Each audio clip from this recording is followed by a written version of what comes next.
আসসালামু আলাইকুম এভরিওয়ান, তোমরা সবাই কেমন আছো? আশা করছি তোমরা সবাই ভালো আছো। তোমরা যারা আমার ইউটিউব চ্যানেলে নতুন, এখনও আমার ইউটিউব চ্যানেলটিতে সাবস্ক্রাইব করোনি, তারা এখনই আমার ইউটিউব চ্যানেলটি সাবস্ক্রাইব করে সাথে থাকা বেল আইকনটি ক্লিক করে দাও। অ্যান্ড আমার ভিডিও ভালো লাগলে লাইক কমেন্ট করে আমার পাশে থাকো। কি আর মেয়েরা আমার পাশে থাকবে তো? চলো বেশি কথা না বলে গল্পটি শুরু করা যাক। যদি তোর ডাক শুনে কেউ না আসে, তবে ভেবে নিও তার সবাই মারা গেছে। আসছে মহারানী, আমাদেরকে তাড়াতাড়ি আসতে বলে নিজে ঘন্টা বার করে আসছে। আইসে, নিজে কি করছস যে ওরে বলতেছস? তুই তো জাস্ট 5 মিনিট অপেক্ষা করছস, আর আমি তো আধা ঘন্টা ধরে দাঁড়াইছিলাম, তাও আবার একা একা। বাহ বাহ, আমার সাথে পাট নিয়ে তুমি ভালো সাজো তাই না? ভালোই ভালোই। পর্দাফাঁস। দূরবেরি, এভাবে না কইলেও পারতি তুই। আচ্ছা চল, এখন এসব কথা বাদ দে, আর যেই কাজের জন্য আসছিস সেই কাজে চল। ঠিক বলছস, চল। বাই দ্য ওয়ে আমরিন, আমাদের দুলা ভাই কোথায় এসে থাকবে? তার সাথে আমরা কোথায় দেখা করব? উনি তো বলছে যে একটা রেস্টুরেন্টে দেখা করবে, চল সেখানে গিয়ে দেখি উনি এখন আসছে কিনা। তুফি রোজির কানে কানে বলতে থাকে, দেখ রোজি, আমরিন কি পার্টটা নিতেছে। বেটি তলে তলে টেম্পু চালায়, প্রেম করে বিয়ে করলো, আর এখন আমাদের সামনে এমন পাঠ নিতেছে যেন ওদের অ্যারেঞ্জ ম্যারেজ হয়েছে। কিছু আপনি আপনি করে বলতেছে। তাই তো দেখলাম। আচ্ছা বাদ দে, ও যেভাবে বলার বলুক, তাতে আমাদের কি? আমরা তো আসল কথা জানি, আমাদের না জানালে কি হবে? আচ্ছা চলে না, আমরা যাই রেস্টুরেন্টে, গিয়ে দেখি আমাদের দুলা ভাই কই আছে, চাঁদের দেশে না মঙ্গল গ্রহে। হ্যাঁ চল, গিয়ে দেখি সে কই আছে। তিনজনের যথাযথ রেস্টুরেন্টে গিয়ে একটা টেবিলে বসে পড়ে অ্যান্ড আমরিনের হাজবেন্ডের জন্য অপেক্ষা করতে থাকে। কিছু সময় পর তাদের টেবিলের সামনে একটা ছেলে আসে অ্যান্ড সে বলতে থাকে, আসসালামু আলাইকুম, আপনারা সবাই কেমন আছেন? জি আলহামদুলিল্লাহ, ভালো, আপনি? আলহামদুলিল্লাহ, আমিও ভালো আছি। রোজি আর দুফি ফিসফিস করে বলতে থাকে, ওই দুফি, এটা কি আমাদের দুলাভাই? মনে হয় এটাই আমাদের দুলাভাই। আমির হঠাৎ বসা থেকে উঠে দাঁড়িয়ে ছেলেটিকে আমাদের টেবিলেই বসতে বলল অ্যান্ড আমাদের উদ্দেশ্যে বলতে থাকলো, আসেন আপনাদেরকে আমি পরিচয় করিয়ে দিই। ওরা হলো আমার বেস্ট ফ্রেন্ড রোজি অ্যান্ড তুফি, আর উনি হলেন আমার হাজব্যান্ড পার্ক জিমিন। সবাই ওনাকে জিমিন নামেই ডাকে। ও আচ্ছা, আসসালামু আলাইকুম দুলা ভাই। তারা চারজন বসে আড্ডা দিতেছিল। কিছু সময় পর রোজি আর তুফি আমরিন অ্যান্ড পার্ক জিমিনের উদ্দেশ্যে বলতে থাকে, আচ্ছা দোস্ত, তোরা আড্ডা দিয়ে আমরা চলে যাই। আমার বাসা থেকে কল আসছে, যেহেতু ওর আর আমার বাসা একটু কাছাকাছি, তাই আমরা দুজন একসাথেই চলে যাই। হ্যাঁ দোস্ত, ওর আর আমার বাসা যেহেতু কাছাকাছি, তাই আমরা একসাথেই চলে যাই। তোরা দুজন তোদের সময় অনুযায়ী তোরা চলে যাস। কেন শালিকারা, বসো, দুলা ভাইয়ের সাথে আড্ডা দাও, ঘুরতে চাই আমরা আজ। একটু দেরি করে বাসায় গেলে কি হয়? বসো, আমরা সবাই আড্ডা দিই, আর কিছুক্ষণ থাকি, তারপর একটু ঘোরাফেরা করি, খাওয়া দাওয়া করি, তারপর যেও। না দুলা ভাই, এখনই বাসায় যেতে হবে, আম্মু কল করছে, দেরি হলে আম্মু বকাবকি করবে। আমরা চলে যাই, আপনারা আড্ডা দেন, ঘোরাফেরা করেন, সমস্যা নেই, আমরা আবার একদিন দেখা করবো, ঘুরবো ফিরবো, আড্ডা দিব, অনেক মজা করবো। দোস্ত আর একটু সময় থাক না, আর একটু সময় থাকলে কি হবে? দে আন্টিকে আমি বুঝিয়ে বলি। না থাক দোস্ত, এত প্যারা নিস না, চিল, অন্য একদিন আবার আড্ডা দিব, সমস্যা নেই। বাই যাই। আসসালামু আলাইকুম। ওয়ালাইকুম আসসালাম। এই বলে রোজি আর তুফি তাদের গন্তব্যে চলে যায়। আমরিন আর পার্ক জিমিন কিছুক্ষণ আড্ডা দেয়, ঘোরাফেরা করে। রোজি তুফিকে তার বাড়ির সামনে রেখে নিজ বাড়ির গন্তব্যে হাঁটতে থাকে। কিছু সময় হাঁটার পর কিছু গুন্ডা রোজির ওপর অ্যাটাক করে। রোজি সেই গুন্ডাদের হাত থেকে বাঁচার জন্য আপ্রাণ চেষ্টা করে অ্যান্ড ছুটতে থাকে। হঠাৎ করে রোজি একটা ছেলের সাথে ধাক্কা খায়। তাকে বলতে থাকে যে প্লিজ আমাকে একটু বাঁচান, প্লিজ ওরা ওরা আমাকে তুলে নিয়ে যেতে চায়, প্লিজ আমাকে বাঁচান, হেল্প মি, প্লিজ আমাকে বাঁচান। রোজি যেহেতু লোকটার পেছন থেকে জড়িয়ে ধরে এই কথাগুলো বলতেছিল, এর জন্য গুন্ডাগুলো সেই লোকটির ফেস দেখতে পায় না। যখন সেই লোকটা ঘুরে দাঁড়ায় তখন গুন্ডাগুলো তাকে দেখে ভয়ে পালিয়ে যায়। রোজি তো ভয়ে চোখ বন্ধ করে তাকে জড়িয়ে ধরে আছে। এই যে মিস, কি করছেন? ছাড়ান আমাকে, এখানে তো কোনো গুন্ডা নেই, কি এখানে তো কোনো ছেলেই নেই, আপনি কাকে দেখে কি বলছেন? ছাড়ুন, আপনি কি পাগল হলেন নাকি? আসলে সেই লোকটা সেই ছেলেগুলোকে দেখেছিল, গুন্ডা লোকগুলোকে, বাট ওকে বুঝতে দেয়নি, রোজিকে বুঝতে দেয়নি যে সে ওই ছেলেগুলোকে নোটিস করেছে আর ছেলেগুলো তাকে দেখেই পালিয়ে গেছে। ও আচ্ছা, সরি সরি, আসলে কিছু ছেলে আমার পেছন আসতেছিল, আমাকে ধাওয়া করতেছিল, তা আমি অতিরিক্ত মাত্রায় ভয় পেয়েছিলাম, এই জন্য আপনার সাথে ধাক্কা লাগার সাথে সাথে আপনাকে জড়িয়ে ধরে হেল্প হেল্প চাইতেছিলাম। সরি, কিছু মনে করবেন না। ছেলেটা রোজির কথা শুনছিল আর রোজির দিকে অপলক দৃষ্টিতে তাকিয়েছিল। একটা মানুষ ভয় পেলেও যে এতটা কিউট লাগে তা সেই ছেলেটার জানা ছিল না, তাই রোজির দিকে এক দৃষ্টিতে তাকিয়েছিল। তাকে দেখে মনে হচ্ছিল প্রথম দেখাই সে রোজির প্রেমে পড়ে যায়। রোজি প্রচুর পরিমাণে ভয় পেয়েছিল, সেজন্য আর এদিক ওদিক না তাকিয়ে সে নিজের বাড়ির উদ্দেশ্যে যেতে থাকে। আর তার যাওয়ার দিকে এক দৃষ্টিতে সেই ছেলেটি তাকিয়ে থাকে।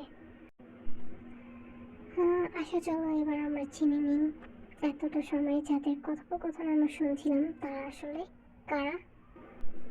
গল্পের শুরুতে আমরা যে কাপল দুজনকে দেখেছি তাদের নাম হলো আমরিন আর পার্ক জিমিন। আমরিন, রোজি, তুফি, এরা তিনজন বেস্ট ফ্রেন্ড। তাদের মধ্যে একজনের বিয়ে হয়ে গেছে, বাকি সেট দুজন।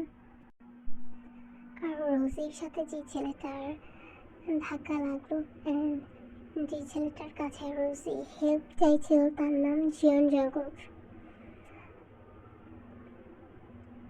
কিছু বাজে ছেলে জিয়ন জঙ্কুককে দেখে কেন পালিয়ে গেল আমরা গল্পের মাঝেই জানতে পারবো। চলো আর বেশি কথা না বলে আমরা গল্পটা শুরু করি। জঙ্কুক তখনও যতটুকু দেখা যায় রোজি চলে যাচ্ছে, রোজির চলে যাওয়ার দিকে তাকিয়ে থাকে। কিছু সময় পর সেও নিজের বাসার উদ্দেশ্যে চলে যায়। কিছুদিন পর রোজি আর তুফি একসাথে একটা রেস্টুরেন্টে দেখা করে। কে তুফি, তুই আসছিস? তোর সাথে আমার কিছু ইম্পর্টেন্ট কথা ছিল। হ্যাঁ বল দোস্ত, কি বলবি? জানিস দোস্ত, কিছুদিন ধরে আমার সাথে কেমন যেন অদ্ভুত ঘটনা ঘটছে। মানে কি ঘটছে, কেমন ঘটনা? বল আমাকে, আমাকে খুলে বল, তারপর আমি দেখতেছি কি করা যায়। আচ্ছা শোন তাহলে, ওই দিন তোদের সাথে দেখা করে আসার পর থেকে পরের দিন থেকেই আমার সাথে কেমন যেন একটা হচ্ছে। মানে মনে হচ্ছে আমি যেখানে যাই আমার পিছু পিছু কেউ আসতেছে, কেউ আমাকে ফলো করতেছে। এমন মনে আছে যে আমি রাতে ঘুমালে মনে হয় সে আমার পাশে আছে, সে আমাকে স্পর্শ করছে, বাট আমি ঘুম থেকে উঠলে জেগে দেখি কেউ নেই, আমি পেছনে ঘুরে দেখি কেউ নেই, কিন্তু আমার অলওয়েজ মনে হচ্ছে কেউ আমাকে ফলো করতেছে, কেউ আমার পিছু পিছু থাকছে, কেউ আমার সাথে থাকছে, কিন্তু কে তা আমি জানতে পারছি না। এটা কেন হইতেছে আমি কিছু বুঝতেছি না, আমার কেমন যেন লাগতেছে, পাগল পাগল লাগতেছে, কি করবো আমি কিচ্ছু বুঝতেছি না। আমরিনকেও জানাতাম, ও এখন বিজি মানুষ, কাপল মানুষ, তাই ওকে আর ডিস্টার্ব করলাম না। তুই ফ্রি আছিস এজন্য তোকে জানালাম, বল তো আমি কি করতে পারি।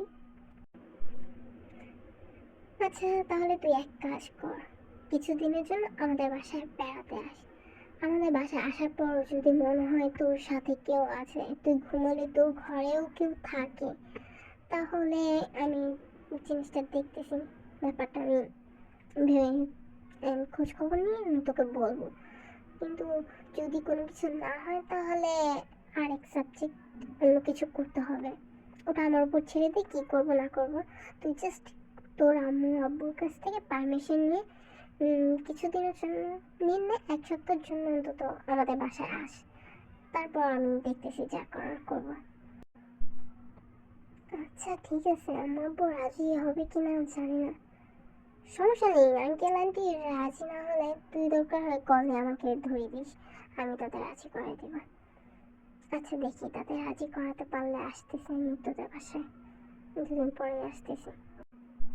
আচ্ছা ঠিক আছে, বেশি দেরি করিস না, যত তাড়াতাড়ি পারিস চলে আস। আচ্ছা ঠিক আছে। সেদিনের মতো তারা তাদের বাসায় চলে যায়। 2 দিন পরে রোজি তৌফিকের বাসায় বেড়াতে যায়। তৌফিক রোজিদের বাসায় থাকার সময় কেন জানি রোজির কাছে মনে হয় এখন তার পাশে কেউ একজন আছে, কেউ তাকে আড়াল থেকে দেখতেছে। দিন কেটে যায় রোজির এভাবেই, মনে একটা আতঙ্ক, সন্দেহ নিয়ে। চলে আসে রাত। রাতে রোজি তৌফিকে বলতে থাকে, দোস্ত আমি তো এখনো, আমার মনে হইতেছে আমার সাথে কেউ আছে, আমাকে কেউ আর চোখে দেখতেছে। আচ্ছা ঠিক আছে, এখন বেশি কিছু না ভেবে তুই জাস্ট ঘুমিয়ে পড়। আর যদি হঠাৎ তোর মনে হয় কিছু তুই দেখেছিস বা অনুভব করতে পারছিস, আমাকে সাথে সাথে ডাক দিবি। এই বলেই দুজন ঘুমিয়ে পড়ে। দুজন ঘুমিয়ে পড়ে বলতে রোজি ঘুমিয়ে পড়ে, বাট তৌফিক ঘুমায় না, কারণ ওর জানা দরকার যে আসলে রোজি এটা কোনো ভৌতিক কিছু রোজির সাথে ঘটতেছে নাকি ও অন্য কোনো কিছু প্রবলেম হইতেছে। এটা জানার জন্য তৌফিক জেগে থাকে, ঘুমিয়ে ভান ধরে, এই আর কি। কিছু সময় পর তৌফিক বুঝতে পারে আসলেই তাদের রুমে কেউ একজন আছে, বাট রোজি তাকে বুঝতে দিতে চায় না যে সে বুঝতে পারছে যে এই রুমে তাদের দুজনের ছাড়াও আরো একজন আছে। রোজি গভীর ঘুমে আচ্ছন্ন। তৌফিক ঘুম থেকে উঠে একটু ওয়াশরুমে যায়। আসলে ওই ওয়াশরুম যাওয়ার উদ্দেশ্য যে এই রুমে আসলেই তাদের দুজনের ছাড়াও আর কেউ আছে কিনা তা দেখার। বাট কিছুক্ষণ থাকার পরেও সে বুঝতে পারে না, লুকিয়ে লুকিয়ে দেখেও বুঝতে পারে না যে আসলে এই রুমে কেউ আছে কিনা। এভাবে কেটে যায় 2-3টা দিন। রোজি তৌফিক কেউ বুঝতে পারে না আসলে ওই রুমে কেউ আসে কিনা, নাকি এটা মনের ভুল। একদিন হঠাৎ ছাদে তৌফিক ঘুম ভেঙে যায়। ঘুম ভেঙে সে দেখতে পায় একটা ছেলে তাদের রুমে। সে চিৎকার করতে যাবে, তখনই ছেলেটা তার মুখ চেপে ধরে আর বলতে থাকে, একদম চুপ, কোনো সাউন্ড হবে না। তৌফিক একটু ভয় পেয়েছে, ও চুপ করে আস্তে আস্তে বলতে থাকে, আপনি কে আর এই বাড়িতে কি করছেন? তুমি চিন্তা করো না, ভয় পেও না, আমি তোমাদের কোনো ক্ষতি করব না। আসলে আমি তোমার ফ্রেন্ড রোজিকে ভালোবাসি, এই জন্য আমি অলওয়েজ ওকে চোখে চোখে রাখি। যখন ও বাহিরে কোথাও ঘুরতে যায় বা বাহিরে কোনো কাজের উদ্দেশ্যে যায়, তখন আমি আমার বিশ্বস্ত লোক দিয়ে ওকে ফলো করতে বলি, যেন ওর কোনো বিপদ আপদ না হয় আর ও যেন সেফভাবে বাসায় যেতে পারে। আর রোজি যখন বাসায় থাকে তখন আমি ওকে দেখতে আসি, সে আবার চলে যাই। ও আচ্ছা, আপনি প্লিজ এমন করবেন না, মেয়েটা ভয় পায়। যদি ওকে ভালোবাসেন তাহলে ওকে বলে দেন যে আপনি ওকে ভালোবাসেন, সামনাসামনি একদিন এসে বলে দেন। হ্যাঁ আমি ওকে বলবো, বাট তার আগে তুমি ওকে বলবে না, এটা আমাকে প্রমিস করো। ওকে তুমি বলবে না যে আমি ওকে দেখতে আসি বা ওর পিছনে লোক রেখেছি যেন ওকে নোটিস করতে পারি ও কোথায় যায় কি করে, এগুলো জানতে পারি। আচ্ছা ঠিক আছে, আমি কথা দিলাম ওকে বলবো না, কিন্তু আপনিও কথা দিন ওর সাথে কোনো উল্টাপাল্টা কোনো কিছু করার চেষ্টা করবেন না। আর ওকে যদি সত্যিকারই ভালোবেসে থাকেন, কোনো একদিন ওকে সরাসরি বলে দেন যে আমি তোমাকে ভালোবাসি। কথাটা বলে দিলেই তো হয়, কেন শুধু শুধু মেয়েটাকে ভয় দেখাচ্ছেন? আচ্ছা ঠিক আছে, আমি কালকেই ওকে বলবো। এটা আপনার ইচ্ছে। হুম, তুমি জাস্ট ওর একটু খেয়াল রাখো। ভালোবেসে ফেলেছি মেয়েটাকে আমি। আচ্ছা ঠিক আছে, তা না হয় ভালোবাসছেন, আমি ওর খেয়াল রাখবো, এগুলো সবই ঠিক আছে, বাট আপনার নাম কি? আপনার পরিচয়টা দিন। আমি মিস্টার চিরঞ্জঙ্কু। এখন শুধু এই নামটা জানলেই হবে, বাকিটা পরেই জেনে নিও। আচ্ছা ঠিক আছে, আর এখন তাড়াতাড়ি আমাদের বাড়ি থেকে বের হয়ে যান। এত রাতে দুটো মেয়ে একটা রুমে, আপনি একটা ছেলে, কেন আসছেন? তাড়াতাড়ি এখনই বের হয়ে যান। আচ্ছা ঠিক আছে, হাইপার হলো না। তোমার কথার স্টাইল, তোমার কি মনে হচ্ছে তুমি রেগে যাচ্ছ? তোমার ভয়েস শুনে একটু পর ও ঘুম থেকে উঠে যাবে, সো প্লিজ সাউন্ড একটু নিচে। আর এত রাগ হও না, আমি ওকে ভালোবাসি, এই জন্যই আমি এসব করেছি। আর আমি ওর ক্ষতি করতে চাইলে আরও আগেই করে দিতাম। হ্যাঁ বুঝতে পারছি, এখন তাড়াতাড়ি বের হন আমাদের বাসা থেকে। তৌফি আর জেঙ্কুকের মধ্যে যাই কথা হোক, এইটা রোজিকে জানতে দেয়নি তৌফি। দুদিন পর রোজি তাদের বাসায় ফিরেছে। এভাবেই কাটতে থাকে তাদের দিন। কিছুদিন পর রোজি বাইরে ঘুরতে চায়, একাই ঘুরতে চায়। তখন জেকের সাথে তার দেখা হয়। দেখা হওয়ার পরে জেকে তাকে ভালোবাসার কথা বলে, প্রপোজ করে। রোজি মানতে চায় না, সে রিলেশনে যাবে না, বাট জঙ্কুক তো তাকে অনেক বেশি ভালোবাসে অ্যান্ড রোজিকে তার পেতেই হবে, প্রচণ্ড পরিমাণে ভালোবেসে ফেলেছে। আর এতদিনে তো রোজির মায়ে আরও বেশি আবদ্ধ হয়ে গেছে।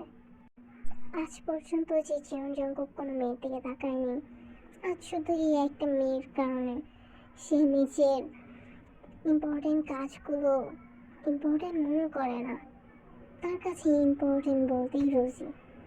রোজি কী করছে না করছে এটা জানাটাই সবচেয়ে বেশি ইম্পর্টেন্ট মনে করে, গুরুত্ব মনে করে। রোজি জাঙ্কুকের সাথে রাগারাগি করে বলে, আমি আপনাকে চিনি না, আমি আপনাকে জানি না, কেন আমি আপনাকে ভালোবাসতে যাব? আমি কাউকে ভালোবাসবো না, আমি রিলেশনে যাব না। আর আমি আপনাকে চিনিও না, জানিও না, কী করেন না করেন, আপনি ছেলে কেমন, কিছুই জানি না আসল বিষয়। তাহলে আমি কেন আপনাকে ভালোবাসতে যাব? প্লিজ আমাকে ডিস্টার্ব করবেন না। এই বলে রোজি তার বাসার উদ্দেশ্যে চলে যায়, বাসায় চলে যায়।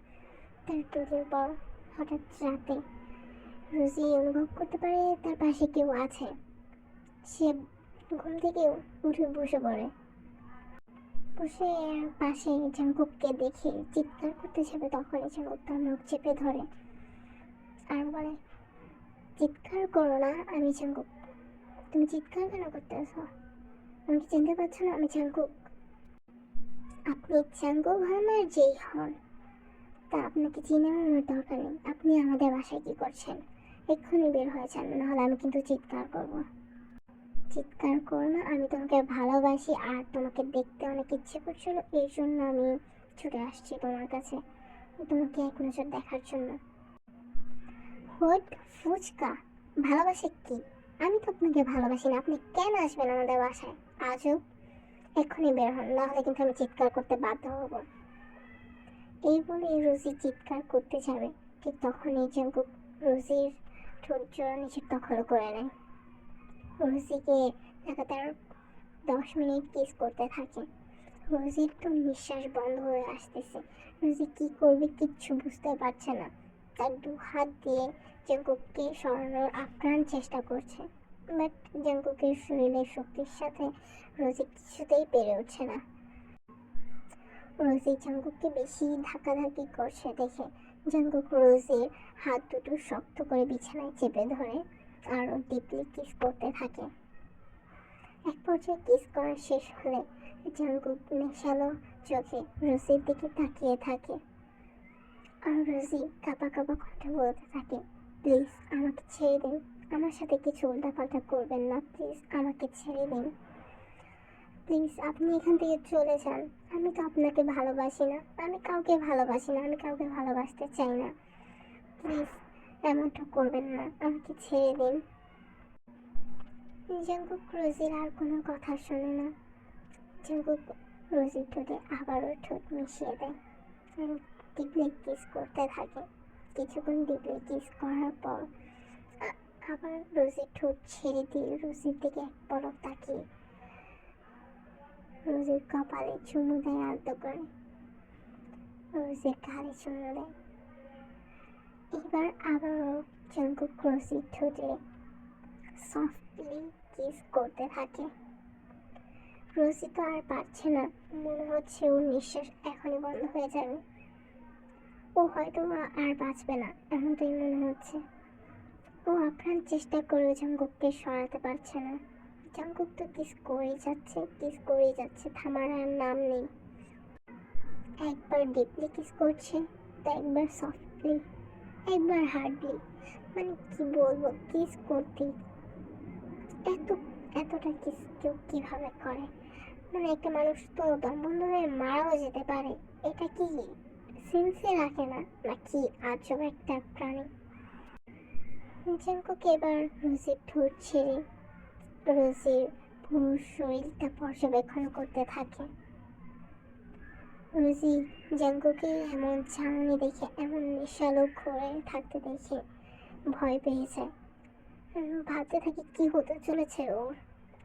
জাঙ্কুক আস্তে আস্তে রোজির পুরো শরীরটা ভালো করে পর্যবেক্ষণ করে এবং হাত বুলিয়ে নিল। জাঙ্কুক এতটাই নেশালো হয়েছিল যে রোজির অনিচ্ছা সত্ত্বেও রোজিকে আদর করতে লাগলো। জাঙ্কুক এটা বুঝলো না রোজির যে কষ্ট হচ্ছে, রোজি কান্না করছে, এটা জাঙ্কুক একদমই নোটিস করলো না। জাঙ্কুক এতটাই নেশার ঘুরেছিল যে রোজি ব্যথা পাচ্ছে কি রোজি কান্না করছে তার খেয়ালই নেই। রোজি তো অনবরত কান্না করতেই থাকলো। জাঙ্কুককে বলতে লাগলো, প্লিজ আমাকে ছেড়ে দিন, এমনটা করবেন না আমার সাথে, প্লিজ আমাকে ছেড়ে দিন, আমার খুব কষ্ট হচ্ছে। কিন্তু জাঙ্কুকের জন্য রোজির কোনো কথাই কানে যাচ্ছে না। যাই হোক, পরাণ পাখি, এখন আর কিছু শুনতে হবে না, নেক্সট পার্টে শুনে নিও যে জাঙ্কুক কীভাবে রোজিকে আদর করে। আচ্ছা, এখন অবধি যারা আমার ভিডিওটাতে লাইক কমেন্ট করো নাই তারা এখনই লাইক কমেন্ট করে আসো, আর যারা আমার চ্যানেলটিতে নতুন তারা এখনই সাবস্ক্রাইব করে আসো। আর তোমাদের কাছে যদি আমার ভিডিওটি ভালো লাগে তাহলে অবশ্যই আমাকে সাপোর্ট করবে এন্ড আমার পাশে অলওয়েজ থাকবে তোমরা। তোমাদের কাছে তো এতটুকু আশা করতেই পারি যে আমার ভিডিওটা যদি তোমাদের কাছে ভালো লাগে তাহলে তোমরা লাইক করবে, কমেন্ট করবে এন্ড অলওয়েজ আমার পাশে থাকবে। এতটুকু তো তোমাদের কাছ থেকে আশা করা যায়, কি পরাণ পাখিরা, আশা করা যায় না? আচ্ছা, আমাদের গল্পটি এখানে শেষ, তো আমরা এখনই বিদায় নিতেছি। সবাই ভালো থাকবে, সুস্থ থাকবে। আসসালামু আলাইকুম, আল্লাহ হাফেজ।